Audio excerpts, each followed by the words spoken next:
4, 3, 2, 1.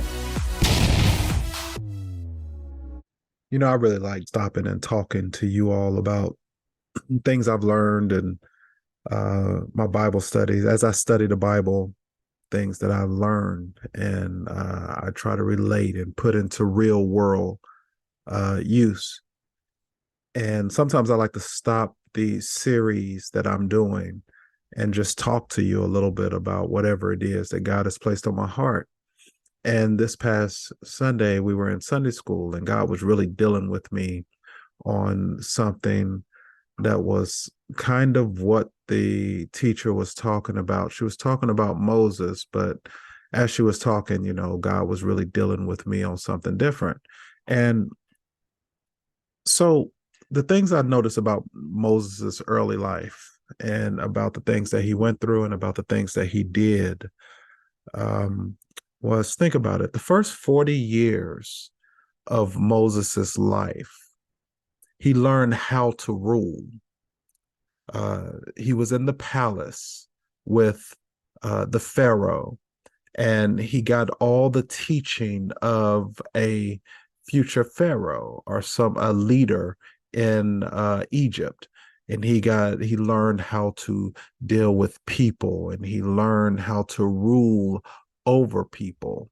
But then something happened, and he had to run away from Pharaoh, and he went down to another place, and he became a shepherd of someone else's sheep. And I think this is very important. So he started off as, for his first 40 years of life, in the palace, learning how to rule. But the next 40 years of his life, he learned how to lead.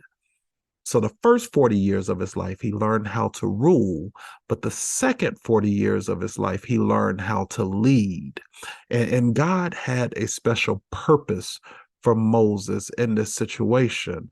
All of what he had gone through, the ruling and the leading, was all for his purpose that God had for him. It was the last 40 years that took Moses from knowledge to wisdom, from ruler to leader, from Pharaoh to prophet.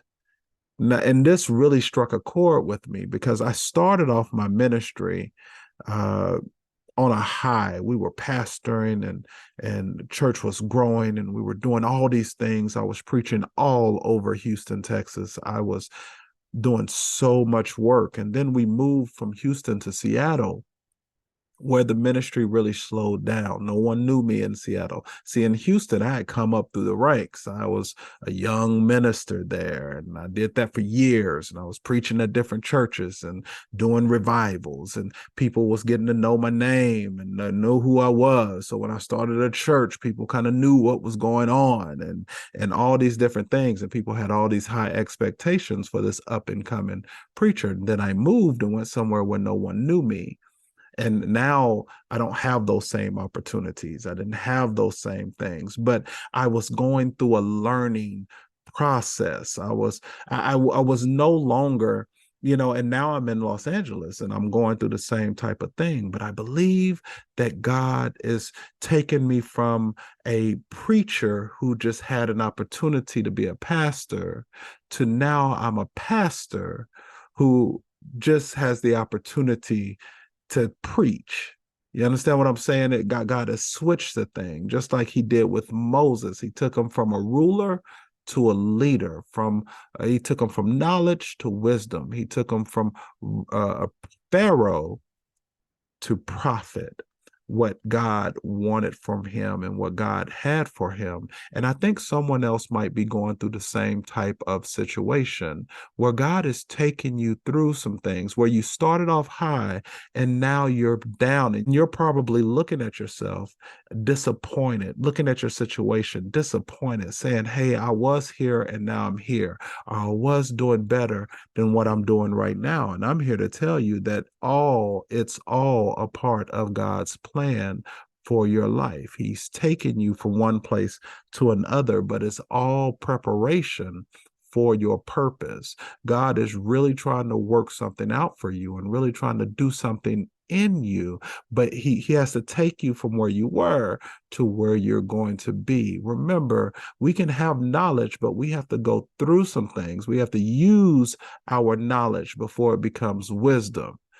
Yeah. See, a lot of us have knowledge. We know what to do and how to do it. But until we're put in a situation to where we actually have to exercise that knowledge, then it becomes wisdom. See, we're a lot of very smart people, but we're not very wise all the time. And God is trying to make us into wise men and women so that we can lead God's people adequately. Another thing that Moses did was Moses was down there and he was caring for sheep that was not his. Now, who does that remind you of? That reminds me of David. Those sheep was never going to be David's sheep. He was the youngest son, but he cared for those sheep. And that showed God that he could put him over his people, that he could put David, and now he could put, and God knew that he could put Moses over his people because Moses took care of sheep that was not his. He took care of his father-in-law's sheep. So if he could take care of his father-in-law's sheep, then he could take care of God's sheep. And he will never get the big head. He will never get like some pastors get where this is my church and these are my members. No, they're not. This is not your church and these are not your members. This is God's church and these are God's members. And we always have to make sure that we remember that. We have to understand that and know that. See, because that changes how we speak to them, because they're no longer our property, they're God's property. They're no longer our responsibility, they're God's responsibility. And God has just placed us over them. And it's our job to be a good steward of what God has placed in our care.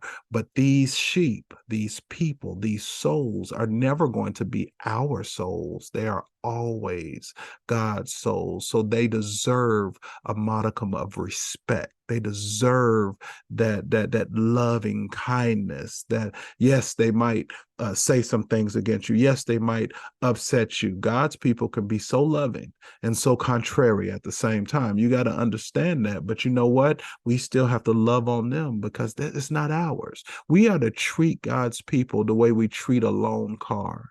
If someone loans us a car or something, loans us something precious, loans us something beautiful. If you're going out and you see this in movies and stuff, or I'm sure people have seen it. Like if you're going to prom and your mother gives you her diamond necklace or something like that, or your father gives you his Rolex watch or something like that to wear on this special event.